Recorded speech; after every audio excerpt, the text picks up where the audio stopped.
So yeah, here we are catching up with Kevin Meier. Kevin, you're talking to us out of Canada. I know it's been a crazy long trip there. How many hours from leaving your home to getting to your destination?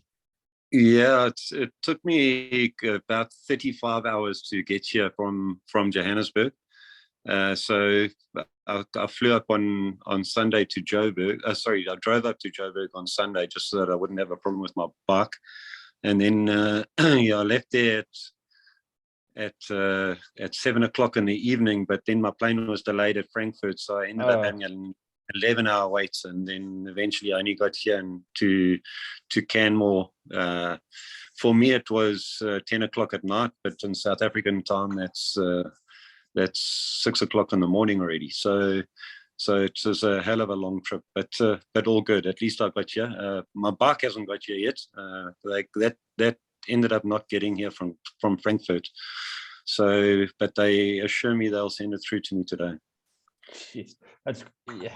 Look, I mean, I think I want to read this little quote. You know, we're doing this monthly theme for this month with you three guys doing these extreme events, and now I don't know where I've hidden this quote, but I mean the quote is something about you know, this it's about the will to get to an event and not necessarily the strength that will get you through, and you know, the Tour de Divide is an insanely big event. So maybe I don't know anyone that's done this. So the Tour de Divide is, tell us about the race. I mean, how does it work?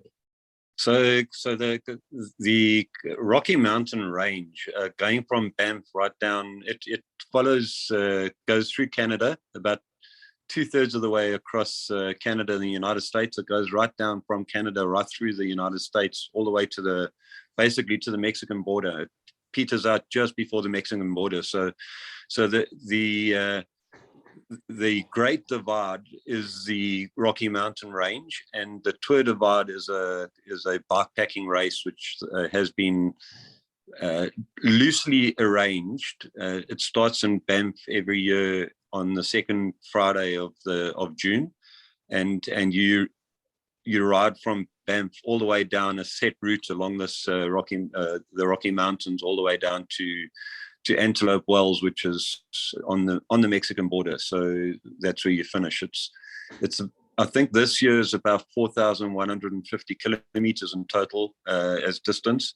I don't know what the total elevation gain is. They say, I mean, they always give these figures in feet, so I don't really know what it is, but it's somewhere around between 2,000 and 3,000 meters of climbing a day. If you want to do, like I want to do, about 150 kilometers a day, then I'd have to do about 2.5 to 3,000 meters of climbing every day as well to get there, and that would take me 28 days. So that would be my goal, is to try and get 28 days. So they said 2,500 meters of climbing per day, and average times 28 days.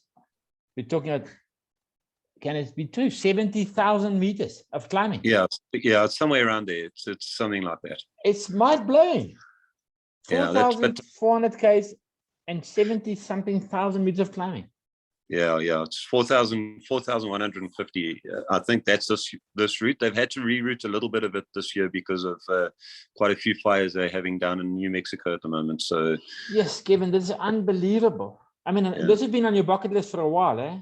A long time, yeah. Since about 2017, when I first heard of it, I thought that's something I really want to do. And then obviously COVID scuppered our plans for me to go. I wanted to go in 2020, but that couldn't go in 2020. Then 2021, Canada still hadn't opened its borders. So then this year was the first year I've been able to give it a bash. Did you need a Canadian visa and a US visa to do this? Yeah.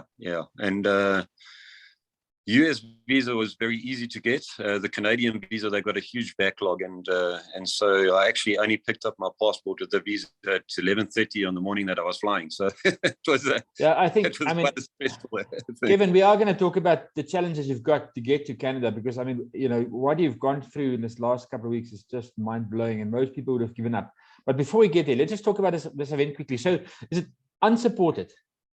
It's completely unsupported, and in fact, it has a set of rules, but you govern them yourselves. There's no race money if you win this thing or anything like that. It's just a pride thing. So if you're doing the event, you manage yourself and you make sure that you stick within those race rules. And the race rules are that you start in Banff, you follow a set GPS route, you don't go off that route, all the way down to Antelope Wells on the Mexican border. And you can stop anywhere along that route and take advantage of anything that's commercial that is available to anybody else. There's no ways that you can have seconds meeting you at a place to give you food, and you can't stop it. Even if there was a friend of yours that lived along the route, you wouldn't be able to even greet them. You can't stop there, get moral support. You can't stop and stay at their house or anything like that. How would I know? Anything that's, sorry? How would I know that you're stopping at a friend? Is it like an honesty thing? It's an honesty thing. That's exactly it. So it's you manage yourself. As I say, when I say loosely organized, there is a set date when you can depart, but you can ride the Tour Divide route at any stage and GPS yourself to show that you've done it. And it does get recorded somewhere on a system to show that you've done it. But the official start date, which is called the Grand Depart, is the second Friday of June of every year. And there won't be organizers standing there in big fanfare. It'll just be all the riders will get together, and the guys will say, okay, it's time to go, and at 8 o'clock off we'll ride. It's pretty much like that. So. Yeah. So I mean, is there a village or something every 150 k's or so that you can, take in food or stuff? How does? Yeah, there's a lot of the route has to, you've got to put a lot of planning into it to try and see where you can stay. There are lists of stops along the way that you can take advantage of, but it could be something as easy as a petrol garage that's got a little shop that you can buy some food at. But generally the first town that I would get to on day one is 150, I think it's 157, 159 kilometers. So I've got to carry enough food to get me there. And every day I've got apps on my phone and I've got lots of lists that I've drawn up that I can then try and predict where I am each day, how long I want to ride the next day and how far I want to get to. And then you just go that far. But the towns are generally probably 50 to 100 kilometers apart, but in some places you won't find a town for 250 kilometers, and then it means you've got to carry food to make it for 2 days. But I mean, so it's kind of a freedom challenge put in its head that you can use GPS, and there's some civilization along the way that you can actually tap into. Yes, but the freedom challenge is nice in that you have organized overnight stops, so you can get somebody's making a meal for you, and you can have breakfast in the morning, and you can bypass that stop if you want. You don't have to stop there, but with this, it's up to you. You need to find the shop. You need to find if you have a mechanical, you need to find a bicycle shop. You need to find your accommodation. But So Kevin, so it sounds like the preparation for this is in terms of the planning and navigating the map and the route, and I mean it was quite a story. Yeah, no, it's a lot of work, and if you don't put in that planning, then obviously you're going to fail. I was lucky this one. Yeah, there's a chap just around the corner, Charles Hughes. He actually rode this ride with his son Bruce Hughes a number of years ago, and I went and had a long chat to him, and he gave me some really good advice as well. But I went and plotted the route out meticulously myself on Google Earth and looked at all the different sections and tried to work out, where the difficulty is and stuff. So yeah, there's a lot of prep that you have to do for it. And I just can't get my head around those numbers. 70,000 meters for climbing. It's insane. I mean, it's like nearly 10 Everests. It's insane. Yeah. So Kevin, for those people that don't know Kevin, he's also a Hiltonian. We've got 3 Hiltonians doing some crazy stuff this month. He also lives around the corner from me, and we and as you said, he's been planning the Tour Divide for quite a while, and even the bike choice. I know we have had many discussions about what bike to use, what is going to be the right way to pack the thing. It's been quite a long journey. Sure. So Kevin, how old are you? 54. I'm turning 55. Probably, I hope to finish the race before I turn 55 on the 12th of July. But Well, yeah, I'm due back in South Africa on the 12th. So yeah. the family can wish you the best happy birthday of your life. I mean, Yeah. so I mean, you've done a few extreme events. I mean, maybe just share some of those with us. Yeah, look, I mean, I started off, I actually started exercising late in life, probably at the age of about 22 or 23. And then I started running comrades and doing doozy. I do those 2 every year. So those were just events that I did at that time. And then I got into canoe polo and played competitively internationally, for a number of years, and then coached that. And then I got into these extreme, although I don't know, call them extreme. They're quite long events, more the long endurance type events. So I started with Ironman and those types of things, but then got into Freedom Challenge, the race across South Africa, and other events like that, trail running, 100 milers, and just long trail type of running events as well. So yeah, that's. I think as I got older, I got out of the mindset of I really want to race people, and it became something that I wanted to do to prove to myself that I could achieve a goal which I hadn't achieved before, and get somewhere which is, But it you doesn't really sound like there's many left. I mean, you're going to have to. I mean, the next one is going to be what you're going to ride around the world or something to kind of come what you're doing now. Yeah, that's the thing. You keep looking for bigger challenges after you've completed. Yes. But I think this is going to be it for me. I'm sure you've said this before. Yeah, I have many times. Yeah. Well, Kevin, so this is unbelievable. So let's just. I mean, I think for me, the thing is to really, that whole story about having this abdominal wall to do what you wanted to achieve this thing. Kevin you've had some serious challenges of running into this event. Maybe just share some of this, like the last 2 months. Yeah, sure. Which was supposed to be the last prep for this thing. I mean, maybe just share some of those obstacles there to overcome. Yeah, look, I haven't had great prep for this. I hope that it's that I'll still be all right. But I did a lot of running last year. I'd planned to run the Addo 100 miler with a couple of friends of mine, and we trained for that. So I did a lot of running training and then managed to do Addo, and I was very happy to finish that.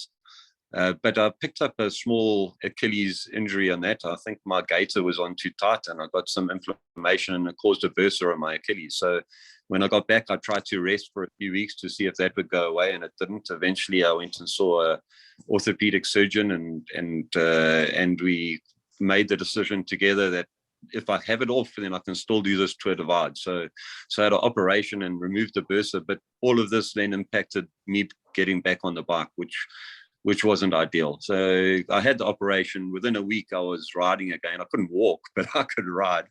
And then I was back on the bike for a couple of weeks. And then 2 weeks ago, I got COVID, which was that was really annoying, because I was really planning to get into my training then, and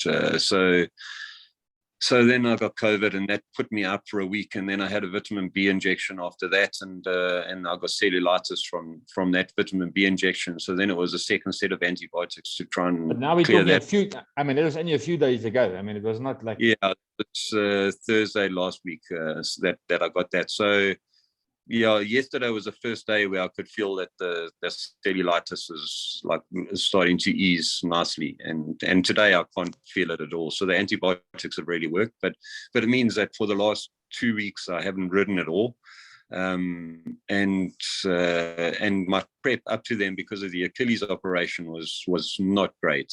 So I think the longest ride I've done was 100 kilometers, and that's not ideal considering my first day is 160. I mean, you reached out to me about 3 months ago to see if I can help you get ready for this thing, and I said to you, you're aerobically very, very fit, so I thought we can do this. But the on or off on the bike, it's been I think Yeah, for most people, I mean, I remember a chat last week where you shared with me that you've got a cellulitis and you thought maybe this is a sign that you shouldn't be doing this. And then like an hour later, you got a message from the Canadian embassy to say that your passport's going to be ready. So you thought, stuff, let's be going. yeah, that's exactly it. But then when the Canadian embassy sends you a message to say your passports, you can get a visa. You still have to send your passport there, so you still got to courier it, and then they have to put that in. And so on Monday morning, I still didn't know where my passport was, and I had to actually phone them. And luckily, well, I couldn't phone. You can't phone them. I sent an email, and they were very, very good at responding. And the lady phoned me back almost immediately and said, if you can be at 11:30 in the morning, I can have that visa put in for you, and you can take your passport. So I was very, it was just very, very stressful and very challenging. And then even yesterday to get to the airport, and then my bike's not there, and I'd all planned to put my bike together this morning and go for a ride today to start getting the legs turning over, and now my bike's still stuck in Germany. But this is, look, as I say, I mean, I chatted to Anne last night about her adventure, and she had quite an adventure. Well, the run up to her event has been an adventure. I mean, but it's nothing compared to the challenge you faced to get to the start line of this thing. This is insane. But Kevin, this is the beauty of us as humans. If we can overcome these challenges, then everything, every other obstacle you get kind of pales into comparison to what you've done already or overcome already. So it's really cool. It's really a cool thing at the end of the day. Yeah, the way I've looked at it is that if I could actually get here, and if I can get my bike to the start line, then I don't think anything can stop me. I've had to go through so much to get here, but it's it's all good. One foot in front of the other every time, and you eventually are going to get there. Awesome, Kevin. Is it possible to track you? There is a track leaders. You register on an account called Track Leaders. There's a Tour Divide 2022 Track Leaders site. It's not posted yet for people to view. Apparently they've sent out invites, but I haven't even registered on that yet because I've been traveling. So I'm going to try and register on that today. And please send a link to us so that we can kind of follow you. Until your birthday. For sure, no problem, mate. I'll definitely do that. That'll be amazing. And then, are you taking? Do you have a phone with you and all those kind of things? Yes, I'm going to take my phone. I wanted to buy a GoPro, and I'll go down to Canmore today and see if I can find one, but I haven't been able to get one yet. So I wanted to take one just to video certain sections of the route, but otherwise I'll just use my phone. I'll take some photos and a couple of videos and show how I'm chasing bears away and stuff. And chasing bears. I haven't even considered the wildlife. It's like, geez, condors and all funny things, mountain lions and whatever. Yeah, that's it. Those are the two. But I was chatting to the person I'm staying with. I was chatting to them last night, and they were saying, obviously there's the bears, and the mountain lions are probably a little bit more dangerous because they can stalk you. The bears try to stay out your way unless you surprise them, and they're going to munch you. But then on top of that, you've got the elk, which is in rutting season or something like that, and they've got babies. I mean, even the elk will take you out. So whatever. Yes. It's not like our little blessbok hitting the guy over the head as he ran past. It's a much more serious affair. We'll see. I'll take spray. So bear spray should be able to be good for all of them. Yeah, Kevin. So I mean, I would love to catch up with you somewhere along the line if that is all going to be possible. So I'm going to send you a message every now and again, and if you're full of your bike and you just want to take some time out, maybe we can catch up for 5 minutes, and it'll be very nice for our family to kind of join in your adventure. No, absolutely. I'm probably going to camp 2/3 of the time. I don't know yet. I'll see how it goes. So I've got a tent and a sleeping bag and a mattress and stuff on my bicycle. I'll probably camp about 2/3. That's the idea. Camp 2/3 of the time and then stay 1/3 of the time in hotels. But certainly when I'm in hotels and stuff, I'll have lots of Wi-Fi. I'll also, when I get into the States, I'll buy a SIM card. I'll have data enough. So yeah, I'm more than happy to log on. So maybe if you're going to be staying in a comfy spot, just send me a message. Say I'm going to be there, but this kind of time.